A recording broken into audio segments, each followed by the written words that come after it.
एक बार की बात है, एक छोटे से शहर में पिंकी नाम की एक लड़की रहती थी। पिंकी अपने माता पिता की इकलौती औलाद थी और वो पढ़ने में भी काफी होशियार थी, परंतु पिंकी का रंग काला था, जिस वजह से उसे लोगों के बहुत ताने सुनने पड़ते थे। साथ ही स्कूल में भी उसका सब बहुत मजाक बनाते थे। लेकिन पिंकी क्लास के बिल्कुल लास्ट वाले डेस्क पर बैठी हुई थी, और वो भी अकेले, क्योंकि कोई भी उसके साथ बैठना नहीं चाहता था। काले रंग की वजह से उसके स्कूल में उसका कोई दोस्त नहीं था।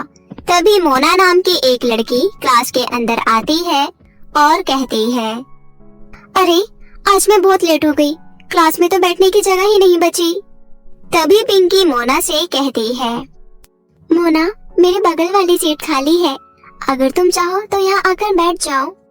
नहीं, मैं तेरे साथ नहीं बैठूंगी, तू बहुत काली है। अगर मैं तेरे साथ बैठूंगी तो मैं भी काली हो जाऊंगी। मैं पागल थोड़ी ना हूँ जो तेरे पास बैठूंगी। मोना की बात सुनकर पिंकी को बहुत बुरा लगता है, क्योंकि उसे हर रोज यही सब सुनना पड़ता था। इसी वजह से उसका स्कूल आने का भी मन नहीं करता था। स्कूल की छुट्टी के बाद पिंकी रोते हुए अपने घर लौटती है और अपनी माँ से कहती है, माँ मुझे स्कूल में नहीं पढ़ना, सब लोग मुझे काली काली बोलकर चढ़ाते रहते हैं, मुझे बिल्कुल अच्छा नहीं लगता माँ। पिंकी की बातें सुनकर पिंकी की माँ कहती है, अरे तू चिंता मत कर बेटी, तुझे पता है तेरे पापा का दूसरे शहर में ट्रांसफर हो गया है। अगले महीने हम लोग ये शहर छोड़कर दूसरे शहर में चले जाएंगे। वहाँ पर हम तेरा बहुत अच्छे स्कूल में एडमिशन करवाएंगे। सच्ची में माँ? हाँ मेरी बच्ची। अपनी माँ की बातों से पिंकी बहुत खुश होती है और उम्मीद करती है कि नए स्कूल में जाने के बाद सब कुछ ठीक हो जाएगा। वहाँ सभी उससे अच्छे से बात करेंगे और सभी उसके दोस्त बन जाएंगे। इसी तरह एक महीना बीत जाता है और पिंकी अपने परिवार वालों के साथ दूसरे शहर में चली जाती है। वहाँ जाकर उसके माता पिता उसका एडमिशन एक बड़े से स्कूल में करवा देते हैं। पिंकी एक नई उम्मीद के साथ स्कूल जाती है, लेकिन पहले ही दिन उसकी सारी उम्मीदों पर पानी फिर जाता है। इस स्कूल के बच्चे तो और भी ज्यादा बुरे थे और वो पिंकी से बहुत बुरी तरह बात कर रहे थे। अरे वो देख, वो हमारे स्कूल में नहीं आई है, देख तो जरा कितनी काली है। अरे ये तो अमावस की रात से भी ज्यादा काली है, लेकिन इसे हमारे स्कूल में एडमिशन कैसे मिल गया? मुझे तो इसे देखकर लग रहा है कि आज का दिन हमारा खराब होने वाला है। तुम सही कह रही हो, देखो तो जरा कितनी डरावनी लग रही है। अगर कोई छोटा बच्चा इसको रात में देख ले तो वो चुड़ैल समझकर डर ही जाएगा। तभी पूरी क्लास जोर जोर से हंसने लगती है। तभी क्लास में टीचर की एंट्री होती है और वो बच्चों से कहती है, बच्चों फटाफट रेडी हो जाओ, आज मैं तुम्हारा सरप्राइज टेस्ट ले रही हूँ। अरे यार, आज फिर से सरप्राइज टेस्ट? कहा था ना मैंने, आज का दिन हमारा खराब हो जाएगा। ये काली लड़की तो सच में बहुत मनहूस है। फिर टीचर पिंकी को अपने पास बुलाती है और कहती है, टेस्ट से पहले आप लोग इस नई लड़की से मिलो, इसका नाम पिंकी है, कौन बनना चाहेगा इसका दोस्त? टीचर की इस बात पर कोई बच्चा हाथ नहीं उठाता। सबसे आगे वाले डेस्क पर एक प्रियंका नाम की गोरी चिट्टी सी लड़की बैठी हुई थी। वो कहती है, मैडम इतनी काली लड़की से कौन दोस्ती करना चाहेगा? प्रियंका के इस बात से पिंकी को बहुत बुरा लगता है। वो सोचती है कि इस स्कूल में भी सब उसे काली काली बोलकर चिढ़ाएंगे। पिंकी ये सोचकर घबरा जाती है। क्लास खत्म होने के बाद प्रियंका पिंकी के पास आती है और कहती है, अरे अरे देखो तो जरा इस काली चुड़ैल को। ओ चुड़ैल, किसने एडमिशन दिया तुझे इस स्कूल में? तुझे पता है ये स्कूल मेरे पापा का है।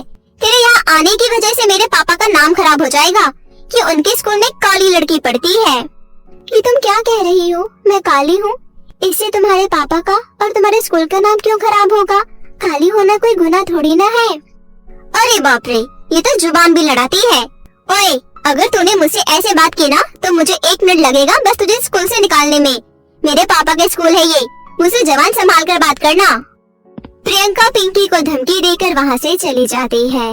उस दिन के बाद से हर रोज प्रियंका पिंकी के ऊपर अत्याचार करती रहती थी। हर रोज क्लासरूम में घुसकर पिंकी के बैग से ही अपना डेस्क साफ करती थी और तो और वो पिंकी को क्लास में बैठकर लंच भी नहीं करने देती थी। ओए लड़की, यहाँ क्लासरूम में बैठकर लंच नहीं करेगी तू। तुझे देखकर हमसे खाना नहीं खाया जाता।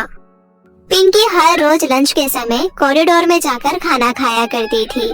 कॉरिडोर में बैठकर वो खाना खाती और सिसक सिसक कर रोती रहती थी। हे भगवान, आप मुझे काला क्यों बनाया?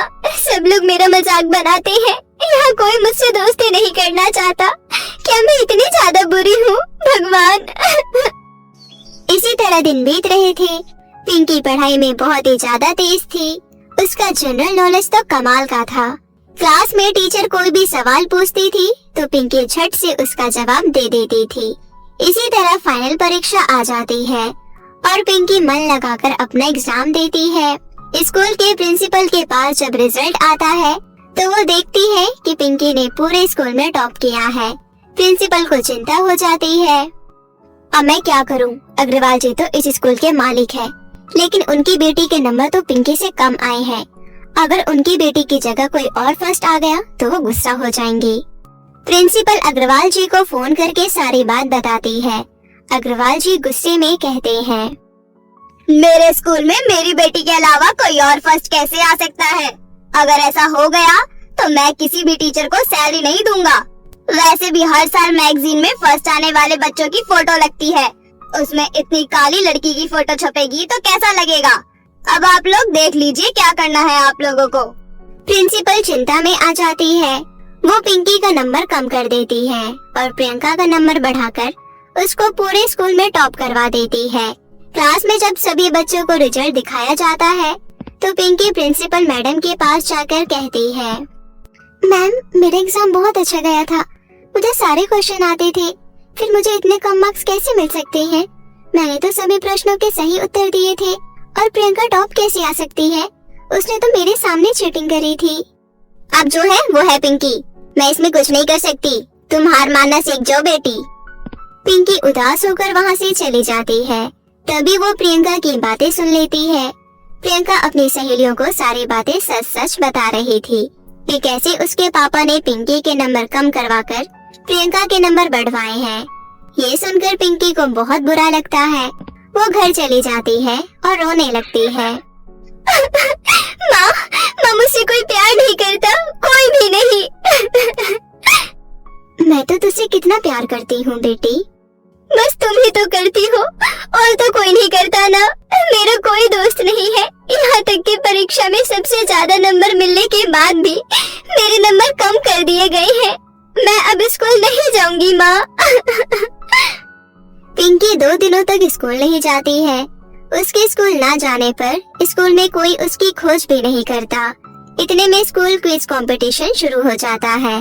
पिंकी के स्कूल से प्रियंका कंपटीशन में भाग लेती है। ये कंपटीशन स्कूल के प्रेस्टीज से जुड़ा हुआ था। प्रियंका कंपटीशन में भाग तो ले लेती है, पर किसी भी क्वेश्चन का ठीक से आंसर नहीं दे पाती। वो हर एक प्रश्न का गलत उत्तर दे रही थी। ये सब देखकर स्कूल की प्रिंसिपल चिंता में पड़ जाती है। देखते देखते कंपटीशन का पहला राउंड खत्म हो जाता है। पहले राउंड में पिंकी का स्कूल सबसे पीछे था। प्रिंसिपल मैडम अग्रवाल जी के पास जाती है और कहती है, अग्रवाल जी, मुझे लग रहा है हमारा स्कूल ये कंपटीशन हार जाएगा, क्योंकि प्रियंका बेटी ठीक से आंसर नहीं दे पा रही है।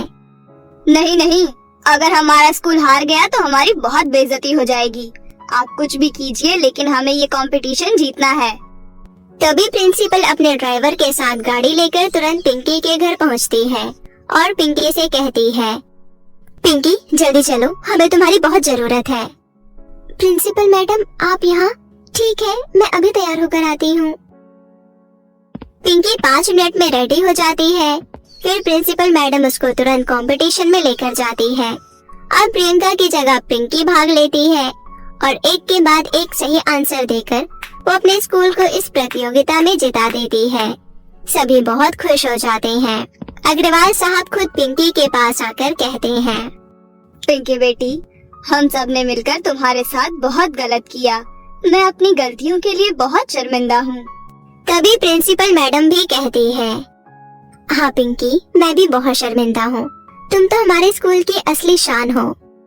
तभी वहाँ पर प्रियंका भी आती है और कहती है, हाँ पिंकी, मुझे भी समझ आ गया कि ऊपरी खूबसूरती से कुछ नहीं होता। आज से तुम मेरी दोस्त हो। सच में प्रियंका? हाँ पागल, सच में। इतना कहकर प्रियंका पिंकी को गले लगा लेती है। स्कूल को कंपटीशन जीतने का प्राइज मिलता है और पिंकी को भी क्लास का टॉपर घोषित किया जाता है। अब तो क्लास के सारे बच्चे पिंकी के दोस्त बन गए थे और पिंकी प्रियंका की बेस्ट फ्रेंड बन जाती है। अब पिंकी को सब कुछ मिल जाता है। इसी तरह अब वो अपनी जिंदगी खुशी से बिताने लगती है। बहुत समय पहले की बात है। सोनपुर गांव में सिंड्रेला नाम की एक बहुत ही प्यारी हंसमुख लड़की रहती थी। वह दिखने में बहुत ही खूबसूरत थी। उसकी नीली नीली आंखें और लंबे बाल उसकी खूबसूरती में चार चांद लगाते थे। लेकिन बदकिस्मती से अचानक उसकी माँ का देहांत हो गया। माँ के गुजर जाने के बाद सिंड्रेला के पिता ने अनुराधा नाम की औरत से दूसरी शादी कर ली। अनुराधा की पहले से ही एक बेटी थी, किंजल। कुछ दिनों तक तो सब कुछ ठीक ठाक था, लेकिन सिंड्रेला के ऊपर दुखों का पहाड़ तब टूट पड़ा जब उसके पिता भी इस दुनिया को छोड़कर हमेशा के लिए चले गए। माँ और पिता के गुजर जाने के बाद अनुराधा और किंजल सिंड्रेला पर बहुत ही अत्याचार करने लगी। ए लड़की, अब से तू इस घर में नहीं रहेगी। अब से तू घर के बाहर गाय के तबेले में रहेगी, समझ गई? हाँ माँ, और इसके कपड़े और ज्वेलरी कितने अच्छे हैं। माँ, मुझे इसके सारे कपड़े चाहिए और जो ऊपर इसका बड़ा वाला कमरा है ना, उसमें अब से मैं सोऊंगी। बेटी, अब से इस मनुष्य का सब कुछ तुम्हारा ही तो है। तू अब इस घर की इकलौती बेटी है। ये सिर्फ इस घर की नौकरानी है। अब से तुझे हम माँ बेटियों का सारा कहना मानना है और घर के सारे काम करने हैं, समझ गई? ठीक है माँ। इतना बोलकर सिंड्रेला फटे पुराने कपड़े पहनकर गायों के साथ तबेले में रहने चली जाती है। सिंड्रेला की सौतेली माँ और सौतेली बहन दिन ब दिन उस पर खूब अत्याचार करते, उससे घर का सारा काम करवाते और रात को बिना खाना दिए गौशाला में बंद कर देते। सिंड्रेला बहुत ही ज्यादा दुखी रहने लग गई। ऐसे ही दिन बीत रहे थे। एक बार की बात है, पूरे राज्य में राजकुमार के द्वारा एक घोषणा करवाई गई। सुनो सुनो सुनो, गांव की सभी लड़कियां ध्यान से सुनो।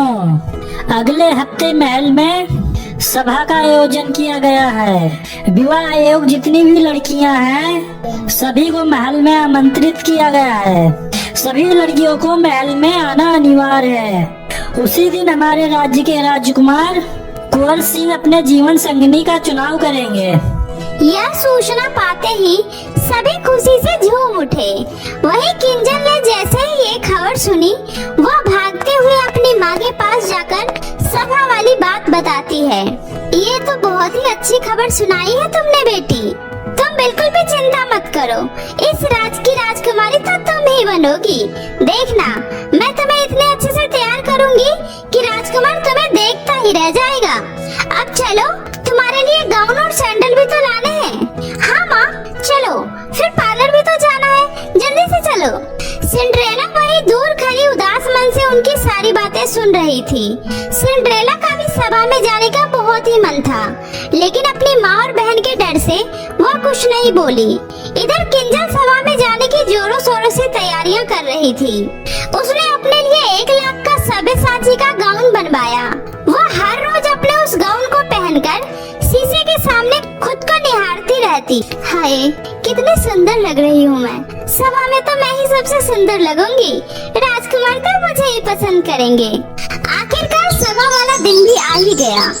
उसने सुबह उठते ही सबसे पहले सिंड्रेला को बुलाया। सिंड्रेला, सिंड्रेला, जल्दी आओ। कहाँ मर गई? जल्दी से मेरे गाउन को प्रेस कर दो और मेरी सैंडल को अच्छे से पॉलिश कर दो। मुझे आज सभा में जाना है, कोई भी कमी नहीं होनी चाहिए। किंजल सुबह से ही रात के सभा में जाने की तैयारियां करने लगी। किंजल अब सभा में जाने के लिए पूरी तरह से तैयार थी। वाह, मेरी बेटी तो आज बिल्कुल परी की तरह लग रही है। भगवान बुरी नजर से बचाए। तभी सिंड्रेला डरते डरते अपनी माँ से कहती है, माँ, क्या मैं भी आप लोगों के साथ सभा में जा सकती हूँ? उन्होंने तो गांव की सभी युवा लड़कियों को बुलाया है ना? ये सुनकर दोनों माँ बेटी जोर जोर से हंसने लगी। शकल देखी अपनी, बढ़िया ही सभा में जाने वाली। अरे, राजकुमार को अपने लिए राजकुमारी चाहिए, नौकरानी नहीं, समझी? चलो माँ, हम चलते हैं। हाँ हाँ, चलो बेटा, कहीं देर ना हो जाए। और सुन नौकरानी, हमारे आने से पहले घर का सारा काम हो जाना चाहिए, समझी? उनके जाने के बाद सिंड्रेला घर में अकेले बैठकर खूब रोती है। आखिर मैं सभा में क्यों नहीं जा सकती? क्या मैं इंसान नहीं हूँ? आज गांव की सभी लड़कियाँ कितनी खुशी खुशी सभा में गई है और एक मैं हूँ जो यहाँ घर में अकेली बैठी हूँ। आज मेरे माँ बाबा जिंदा होते तो मेरे साथ ये सब नहीं हो रहा होता। सिंड्रेला रो ही रही थी कि तभी कमरे में अचानक एक प्रकाश हुआ और वहाँ एक बहुत ही खूबसूरत परी प्रकट हुई। प्यारी सिंड्रेला, चुप हो जाओ, उठो, मैं तुम्हें सभा में ले जाने आई हूँ। क्या सच में? पर मैं कैसे उस सभा में जा सकती हूँ? मेरे पास तो एक भी कपड़े नहीं हैं। तुम चिंता मत करो, मैं हूँ ना। इतना बोलकर परी अपना जादुई छड़ी घुमाती है और सिंड्रेला को एक बहुत ही खूबसूरत राजकुमारी में बदल देती है। सिंड्रेला उस दिन बहुत ही खूबसूरत लग रही थी। उसने एक बहुत ही खूबसूरत गाउन पहन रखा था और उसके पाँव में चमचमाती हुई लाल सैंडल थी। सिंड्रेला, अब तुम सभा में जाने के लिए बिल्कुल तैयार हो, पर एक बात का ध्यान रखना, तुम 12 बजे तक ही इस रूप में रहोगी। 12 बजे के बाद तुम फिर से अपने पहले वाले रूप में आ जाओगी। सिंड्रेला, अब तुम जाओ। सिंड्रेला परी का धन्यवाद कर सभा में चली जाती है। सिंड्रेला जैसे ही महल में प्रवेश करती है, सभी की नजर सिंड्रेला पर ही टिकी रहती है। सिंड्रेला पूरे सभा में सबसे सुंदर और मासूम लग रही थी। सिंड्रेला के इस बदले हुए रूप को उसकी सौतेली बहन और सौतेली माँ भी नहीं पहचान पाई और हैरानी से सब सिंड्रेला की तरफ ही देख रहे थे। सिंड्रेला आज वाकई सबसे प्यारी लग रही थी। तभी अचानक राजकुमार कुंवर सिंह की नजर सिंड्रेला पर गई। राजकुमार को सिंड्रेला पहली बार में ही पसंद आ गई और वो उनके पास जाकर उसे डांस करने के लिए पूछा। सिंड्रेला खुशी खुशी राजकुमार के साथ डांस करने के लिए हाँ कर देती है। डांस करते करते अचानक सिंड्रेला की नजर दीवार में टंग रही घड़ी पर जाती है। हे भगवान, परी ने तो कहा था 12 बजते ही मैं फिर से वही फटे पुराने कपड़े में आ जाऊंगी। 12 बजने में कुछ ही मिनट बाकी थे। तभी सिंड्रेला वहाँ से जाने लगती है। क्या हुआ सुंदरी, कहाँ जा रही हो? मेरी बात तो सुनो। लेकिन सिंड्रेला राजकुमार की कोई बात नहीं सुनती है और घर की तरफ जाने लगती है। तभी भागते हुए उसकी एक लाल सैंडल वही महल में छूट जाती है जो सिंड्रेला के पीछे भागते वक्त राजकुमार को मिलता है। घर आकर सिंड्रेला राजकुमार के ही ख्यालों में खोई रहती है। पता नहीं अब मैं दोबारा राजकुमार से मिल भी पाऊंगी या नहीं। वो मुझे कितना रोकने की कोशिश कर रहे थे, लेकिन मैं क्या करती। उन्होंने अगर मुझे इस हालत में देख लिया होता तो वो मुझे कभी नहीं अपनाते। ओफो, मुझे ज्यादा नहीं सोचना चाहिए। कहाँ वो राजकुमार और कहाँ मैं एक मामूली सी नौकरानी। हमारा कोई मेल नहीं हो सकता। सिंड्रेला रात की सारी बातें भूलकर अपने कामों में लग जाती है, लेकिन उसे बार बार राजकुमार का ही ख्याल आ रहा होता है। इधर राजकुमार अपने पूरे सैनिकों को उस लाल सैंडल वाली लड़की को ढूंढने में लगा देता है कि आखिर पता करो कि ये सैंडल किस लड़की का है। पता करते करते सैनिक सैंडल लेकर सिंड्रेला के घर पर भी आते हैं। आइए आइए, ये सैंडल तो मेरी बेटी किंजल का ही है। मैंने ही उसे ये लाल सैंडल दिलवाया था। लेकिन जब सैनिक ने उस लाल सैंडल को किंजल को पहनने को दिया तो वो उसके पैरों में बिल्कुल भी नहीं आता है। फिर भी किंजल बोलती है मेरी माँ ने आपसे बिल्कुल सही कहा था, ये मेरी ही सैंडल है। देखिए मेरे पैरों में कैसे आ गया। झूठ की भी हद होती है, ये सैंडल तो तुम्हारे पैरों से भी बड़ा है। इतना बोलकर वो सैनिक वहाँ से जाने लगता है। तभी उसकी नजर गौशाला में काम कर रही सिंड्रेला पर जाती है। तुम कौन हो लड़की? तुम इस सैंडल को पहन के दिखाओ। अरे सैनिक जी, इस गरीब नौकरानी को कहाँ ये सैंडल आएगी। बेचारी ने जिंदगी में सैंडल पहनना तो दूर देखा भी नहीं है, उसे रहने दीजिए। तुम चुप करो। राजकुमार का हुक्म है सभी लड़कियों को सैंडल पहनाकर चेक किया जाए, तो तुम हमें हमारा काम ना ही सिखाओ तो बेहतर है। सिंड्रेला जैसे ही उस सैंडल को पहनती है, वह सैंडल उसके पैरों में बराबर आ जाता है। क्या ये सैंडल आपका है? जी, ये मेरा ही सैंडल है। फिर सिंड्रेला को सैनिक राजकुमार के पास लेकर आता है। सिंड्रेला को देखकर राजकुमार कहते हैं, क्या तुम वही रात वाली प्यारी सी लड़की हो? तुम सभा से क्यों चली गई थी? मैंने तुम्हें कहाँ कहाँ नहीं ढूंढा। खैर, अब तो तुम मिल ही गई हो।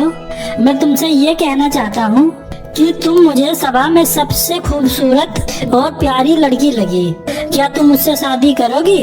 यह सुनकर सिंड्रेला के तो खुशी के ठिकाने नहीं रहते। सिंड्रेला शर्माते हुए हाँ कर देती है और फिर बहुत ही धूमधाम से राजकुमार और सिंड्रेला की शादी हो जाती है और फिर दोनों खुशी खुशी रहने लगते हैं। एक समय की बात है, सावित्री नाम की एक औरत अपनी 3 बेटियों के साथ विजयनगर नाम के गांव में रहा करती थी। सावित्री का पति मोहन सेठ के खेतों में काम किया करता था और उसके कमाए हुए पैसों से ही सावित्री का पूरा घर चलता था।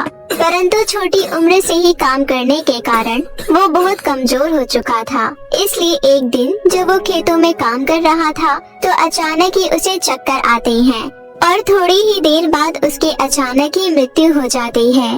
सावित्री को जब ये बात पता चलती है तो उसकी तो पूरी दुनिया ही उजड़ जाती है। परंतु उसकी 3 बेटियां भी थी जिसका उसे ख्याल रखना था। इसलिए वो खुद को संभालती है और पूरे घर को संभालने का जिम्मा अपने ऊपर ले लेती है। सावित्री की 3 बेटियां थी जिसमें से सबसे बड़ी थी आंचल, उससे छोटी प्रिया और मीनू। आंचल बड़ी होने के साथ साथ समझदार भी थी। वो अपनी माँ के दुख, घर की परेशानियों और बाकी सभी चीजों को बड़ी समझदारी से समझती थी। जबकि दूसरी ओर प्रिया और मीनू को केवल अपने आप से ही मतलब रहता था। उन्हें फर्क नहीं पड़ता था कि उनके घर में कैसी स्थितियां हैं, क्या चल रहा है क्या नहीं। बस उन्हें जो चाहिए होता था वो चाहिए होता था। घर का खर्चा, रोजी रोटी चलाने के लिए सावित्री सब्जी बेचने का काम शुरू कर देती है। वो गर्मियों की धूप में इधर से उधर सब्जी बेचती है और घर का खर्चा चलाती है। परंतु वो इतना कुछ कर कर भी अपनी दोनों छोटी बेटियों प्रिया और मीनू को खुश नहीं कर पाती थी, क्योंकि उन दोनों की डिमांड ही कभी पूरी नहीं होती थी। ऐसे ही एक दिन जब सावित्री सब्जी बेचने जाती है तो उसकी एक भी सब्जी नहीं बिकती। पूरे दिन वो इधर से उधर घूमती रहती है लेकिन कोई फायदा नहीं होता। शाम के वक्त वो सोचती है, मेरी तो कुछ समझ में ही नहीं आ रहा है कि मैं क्या करूं। वहाँ घर पर मेरे बच्चे भूखे बैठे हैं और यहाँ मेरे पास उन्हें खिलाने के लिए कुछ भी नहीं है। मुझे तो प्रिया और मीनू ने कहा था कि मैं उनके लिए बर्गर लेकर आऊं और यहाँ मेरे पास सूखी रोटी के पैसे भी नहीं हैं। हे भगवान, ये तो हमें कैसे दिन दिखा रहा है। सावित्री ये सोच रही होती है कि तभी उसे सामने एक अमीर औरत दिखाई देती है जो अपने घर का बचा हुआ खाना एक गाय को डाल रही थी। सावित्री भागती हुई उस औरत के पास जाती है और कहती है, मेम साहब, अगर आपके पास ये खाना अतिरिक्त बच गया है तो कृपया करके मुझे दे दीजिए। देखिए, मैं भिखारन नहीं हूँ, मैं मेहनत करके सब्जी बेचती हूँ, लेकिन आज मेरी एक भी सब्जी नहीं बिकी है और मेरे बच्चे घर पर भूखे हैं, इसलिए मुझे खाने के लिए आपके आगे हाथ फैलाने पड़ रहे हैं। कोई बात नहीं, ये खाना तुम ले जाओ। वैसे भी ये खाना मैं गाय को डाल रही थी। अगर तुम्हें चाहिए तो तुम रख लो और अगर तुम्हें पैसे की जरूरत है तो मेरे घर पर आ जाओ। मेरे घर पर आज एक पार्टी थी तो उस पार्टी के बाद घर पर काफी कचरा फैल गया है और काफी सारे बर्तन भी है। अगर तुम उन्हें साफ कर दोगी तो मैं तुम्हें कुछ पैसे दे दूंगी। सावित्री उस औरत की बात मानती है और उसके घर पर चली जाती है और सारा काम कर लेती है। जिसके बाद वो औरत सावित्री को कुछ पैसे दे देती है। खाना और पैसे लेकर सावित्री जैसे ही घर आ रही होती है तो एक गाड़ी आकर सावित्री को टक्कर मार देती है। टक्कर जोरदार नहीं थी, इसलिए सावित्री की जान बच जाती है, परंतु उसे काफी चोटें आती हैं। कुछ लोग सावित्री की मरहम पट्टी कराकर उसे घर पहुंचा देते हैं। अपनी माँ को इस हालत में देखकर आंचल की तो जैसे सांसें अटक जाती है और वो अपनी माँ से कहती है, ये क्या हो गया माँ तुम्हें इतनी सारी चोटें कैसी आई? ये सब हम लोगों की गलती है, हमारी वजह से ही तुम बाहर जाती हो। ऐसा नहीं है मेरी बच्ची, ये तो भगवान की मर्जी है, जो होना होता है वो होकर ही रहता है। तभी प्रिया कहती है, माँ तुम भी कमाल करती हो, ना तो हमारे लिए तुम बर्गर लेकर आई, ना ही कुछ ढंग का खाना, और ऊपर से चोट लगवाकर तुम और बैठ गई। हाँ प्रिया दीदी बिल्कुल सही कह रही है। हमारा बर्गर खाने का कितना मन था, लेकिन नहीं, आपका ये ड्रामा शुरू हो गया। तुम दोनों को बिल्कुल भी शर्म नहीं आती इस तरह की बातें करते हुए। एक तो माँ को इतनी चोट लग गई है और तुम्हें अभी भी अपने बर्गर की चिंता लगी हुई है। कोई बात नहीं आंचल, ये दोनों अभी छोटी हैं, इनमें समझ नहीं है, इसलिए ऐसी बातें कर रही हैं। बड़ी होंगी तो समझदार हो जाएंगी। नहीं माँ, बहुत हो चुका है। ये आपकी मेहनत आपके दुख दर्द को बिल्कुल नहीं समझते, क्योंकि इन्हें घर बैठे बैठे सब कुछ मिल जाता है। इन्हें बाहर की दुनिया की कोई समझ नहीं है। अगर ये एक दिन भी बाहर खाने के लिए भटके तब इन्हें पता चलेगा कि आपकी क्या अहमियत है। माँ, आज से आप घर पर रहेंगी और मैं, मीनू और प्रिया खाने का इंतजाम करेंगे, और इसके लिए हम कल से शहर में काम ढूंढने जाएंगे। पर आंचल। नहीं माँ, अब और नहीं, आपको मेरी बात माननी होगी, और तुम दोनों को भी, समझी? अगले दिन आंचल प्रिया और मीनू को लेकर जंगल के रास्ते से शहर की तरफ निकल पड़ती है। प्रिया और मीनू को आंचल पहले से ही पसंद नहीं थी, लेकिन जो कल हुआ उसके बाद से तो मीनू और प्रिया आंचल से नफरत करने लगी थी। जंगल के रास्ते में वो लोग आपस में बात कर रहे थे। मुझे तो समझ ही नहीं आता कि ये आंचल की बच्ची अपने आप को समझती क्या है। अगर हमसे बड़ी है तो क्या हम पर रोक जमाएगी, हमसे काम करवाएगी? हाँ प्रिया दीदी, आप बिल्कुल सही कह रही हो। अब हम क्या इस उम्र में काम करेंगे? ये सब काम तो माँ को ही करने चाहिए, लेकिन ये आंचल की बच्ची हमें भी काम करवाने के लिए शहर ले जा रही है। मुझे नहीं जाना कहीं भी काम करने के लिए। तो चिंता मत कर, हम कहीं नहीं जाएंगे काम करने के लिए। बल्कि मैं तो कहती हूँ अभी जंगल के रास्ते में कई खतरनाक जानलेवा जानवर होंगे। हम इस आंचल की बच्ची को उन्हीं जानवरों के सामने फेंक देंगे, फिर ये जाने और वो जानवर जाने। इसके बाद हम वहाँ से भागकर घर वापस चले जाएंगे। बाकी माँ तो हमें है ही खिलाने वाली। क्या बात है दीदी, आपका आइडिया तो फर्स्ट क्लास है। ऐसी ही बातें करते हुए वो दोनों आंचल के साथ जा रही थी। तभी रास्ते में उन्हें एक बूढ़ा लकड़हारा दिखाई देता है, जो कि बहुत ही कमजोर था। वो उन तीनों लड़कियों को देखकर कहता है, बच्चियों, क्या आपके पास कुछ खाने के लिए है? मैं बहुत भूखा हूँ, मैंने बहुत दिनों से कुछ नहीं खाया, मेरी मदद कीजिए। उस बूढ़े लकड़हारे की बात सुनकर प्रिया कहती है, अरे अगर हमारे पास खाने के लिए होता तो हम काम करने के लिए क्यों जाते? बड़ा या खाना मांगने वाला, खुद कमा कर नहीं खा सकता है क्या? प्रिया, अगर हमारे पास खाने के लिए नहीं है तो तुम इन्हें प्यार से भी मना कर सकती हो। इस तरह से भड़कने की क्या जरूरत है? बाबा, हमारे पास आपको देने के लिए कुछ भी नहीं है, कृपया करके हमें माफ कर दीजिए। हम अभी शहर जा रहे हैं, अगर हमें कुछ खाने के लिए मिलता है तो आते वक्त हम आपको देते हुए जाएंगे। ऐसा कहकर आंचल आगे बढ़ जाती है। कुछ दूर आगे बढ़ने पर मीनू और प्रिया को झाड़ियों के पीछे कुछ बाघ आपस में लड़ते हुए दिखाई देते हैं। तभी वो दोनों आंखों से इशारा करती हैं और झाड़ियों के अंदर आंचल को धक्का दे देती है और वहाँ से भाग जाती है। बेचारी आंचल जैसे तैसे वहाँ से अपनी जान बचाकर निकल जाती है और तीन नदी वाले किनारे के पास आकर पहुँचती है, जहाँ उसे मीनू और प्रिया दिखाई देती है। वो उनसे कुछ बोलने जा ही रही होती है कि तभी वहाँ पर एक परी प्रकट होती है और कहती है, आप तीनों का यहाँ पर स्वागत है। मैं इन तीन जादुई नदियों की परी हूँ। मैं लोगों की मदद करती हूँ और आपकी भी करना चाहती हूँ। आप जो अपने सामने ये तीन नदियाँ देख रही हैं, इनमें से पहली नदी हीरो से भरी हुई है, जो बहुत ही ज्यादा अनमोल है। दूसरी नदी सोने और चांदी का भंडार है तथा तीसरी नदी में बहुत ही जरूरतमंद लोग हैं, जिन्हें सेवा करने के लिए किसी की जरूरत है। आप लोग अपनी इच्छा अनुसार किसी भी नदी को चुन सकती हैं और उसके नाव में बैठकर आप इस नदी में प्रवेश कर सकती हैं। हीरे बहुत ही कीमती होते हैं और वो मुझे बहुत पसंद भी है, इसलिए मैं तो हीरे वाली नदी को ही चुनूंगी। सोने चांदी में तो मैं इस पूरी दुनिया को खरीद सकती हूँ, इसलिए मैं दूसरी यानी कि सोने चांदी वाली नदी को चुनती हूँ। सोना चांदी हीरे जवाहरात तो सब यही रह जाएगा। अगर हमारे साथ कुछ आएगा तो वो है लोगों की दुआएं और उनका आशीर्वाद। इसलिए मैं लोगों की मदद करना चाहती हूँ और मैं तीसरी नदी को चुनती हूँ। ऐसा कहकर तीनों बहनें अपनी अपनी चुनी हुई नदी की नाव में बैठ जाती है। प्रिया अपनी नाव में बहुत सारे हीरे भर लेती है। दूसरी तरफ मीनू अपनी नाव में सोने और चांदी का भंडार कर लेती है। इतना सब कुछ अपने नाव में भरने के कारण उन दोनों की नाव असंतुलित होकर नदी में ही गिर जाती है और वो दोनों डूबकर वहीं मर जाती है। वहीं तीसरी ओर जब आंचल सेवा करने के लिए लोगों को ढूंढती है तो उसे अपनी नदी में केवल धन दौलत, पैसे, हीरे जवाहरात ही मिलते हैं।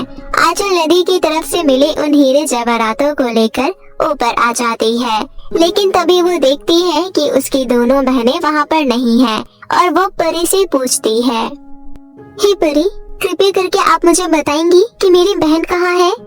परी सारी कहानी आंचल को बताती है, जिसे सुनकर आंचल की आंखों में आंसू आ जाते हैं और वो कहती है, हे परी, कृपया करके मेरी बहनों को मुझे वापस कर दीजिए। मुझे ये धन दौलत नहीं चाहिए, मुझे तो मेरी बहनें चाहिए। हाँ, मानती हूँ कि उनसे बहुत बड़ी गलती हुई है, उनके लालच ने ही उन्हें इस मुकाम तक पहुँचाया है, पर आखिरकार वो मेरी बहनें हैं। पर उन्होंने तो तुम्हारी जान लेने की कोशिश की, यहाँ तक कि तुम्हारी और तुम्हारी माँ की इज्जत तक नहीं की, दूसरों को भी भला बुरा कहा, फिर भी तुम उन्हें बचाना चाहती हो। चाहे वो जैसी भी है, पर है तो मेरी बहनें ही ना, और अभी नहीं तो बाद में, पर मैं उन्हें अच्छे से समझा दूंगी, उन्हें ईमानदारी की राह पर चलना सिखा दूंगी। तुम सच में बहुत ही अच्छी हो आंचल, ईश्वर तुम्हारा सदैव भला करे। तुम्हारी इसी अच्छाई के कारण मैं तुम्हें तुम्हारी बहनें वापस लौटाती हूँ। ऐसा कहकर परी अपनी छड़ी उन दोनों नदियों के ऊपर घुमाती है और मीनू तथा प्रिया को वापस जीवित कर देती है। मीनू और प्रिया को जब आंचल की बातों का पता चलता है तो वो उसके पैरों में पड़ जाती है और अपने किए के लिए माफी मांगती है और आंचल उन्हें बड़ा दिल रखकर माफ कर देती है, जिसके बाद परी उन तीनों को धन दौलत के साथ विदा करती है, जिसे लेकर आंचल अपनी माँ के पास आ जाती है और वो तीनों बहनें तथा सावित्री खुशी खुशी अपना जीवन व्यतीत करने लगते हैं।